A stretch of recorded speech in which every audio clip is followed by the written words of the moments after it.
Welcome to the Tea of Life podcast. My mission is to transform every area of life by encouraging and equipping you to live the life you love and love the life you live.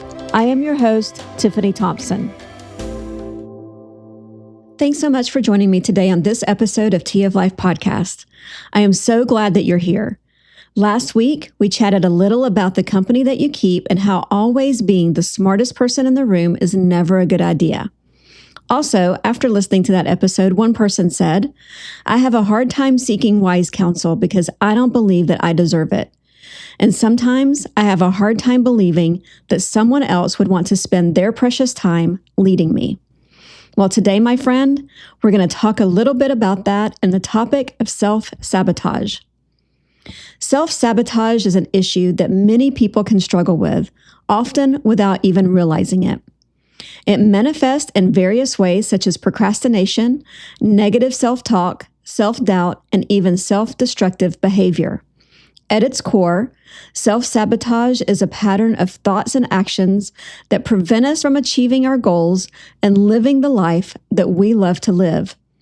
If we are a self-saboteur, we can tend to engage in behaviors that undermine our own success. And unfortunately, children, especially daughters of narcissistic parents, in my case, a narcissistic mother, can become an adult who favors self-sabotage. Isaiah 54:17 says, "No weapon formed against me shall prosper." I heard a quote recently that made me really stop and think. I don't know if there's any attribution to the quote, but here it is. Make sure that you are not the weapon that is formed against yourself that is causing you not to prosper. Wow. I have literally never thought of it that way. Have you?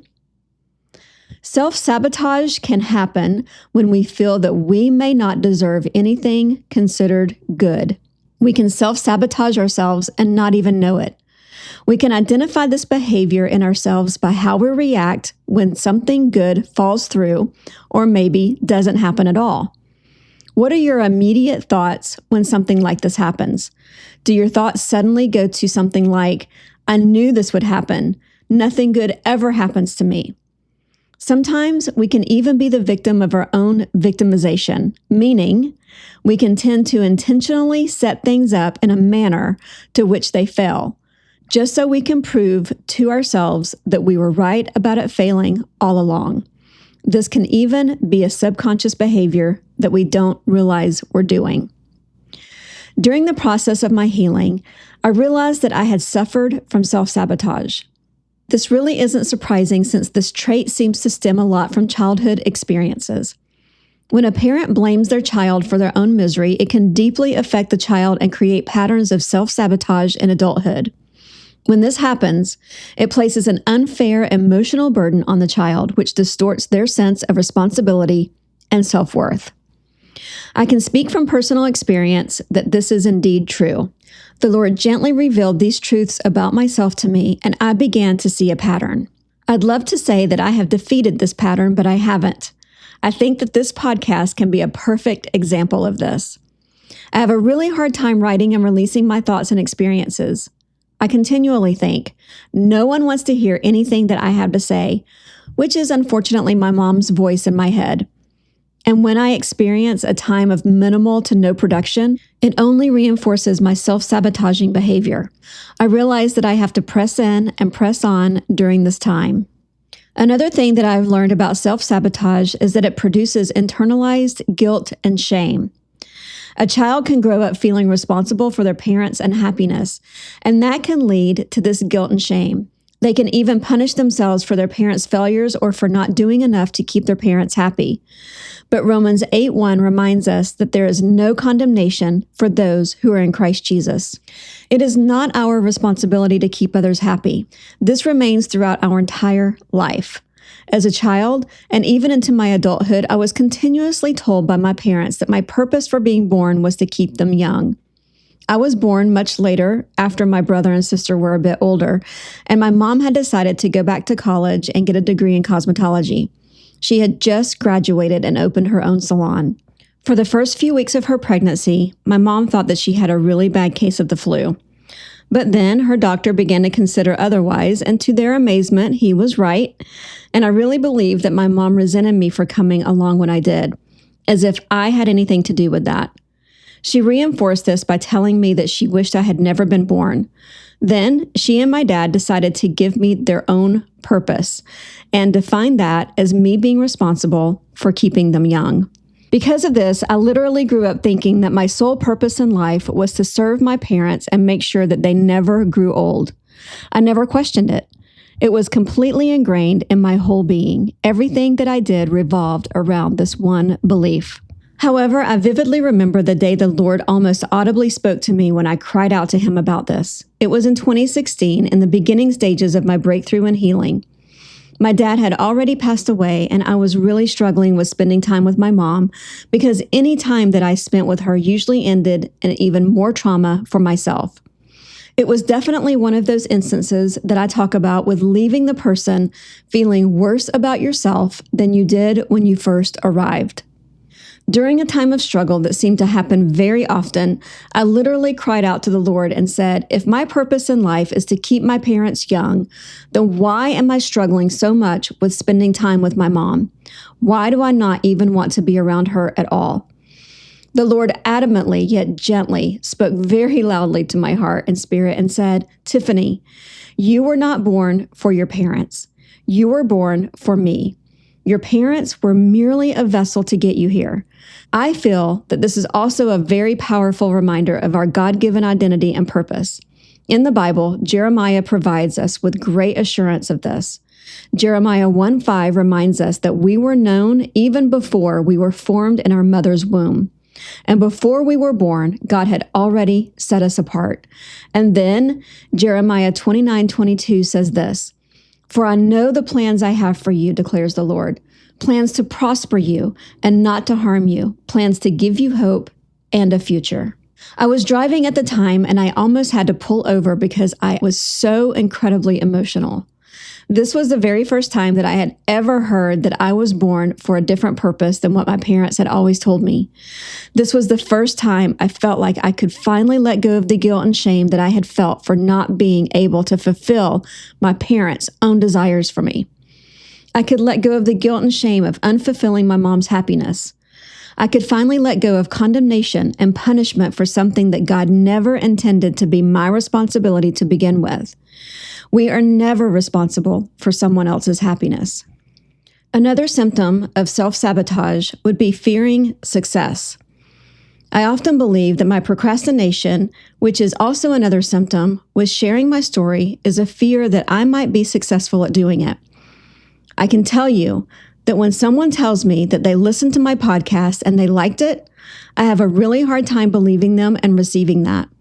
I immediately have the feeling of wanting to shut down the entire podcast because I don't believe that I have the ability to be successful with it.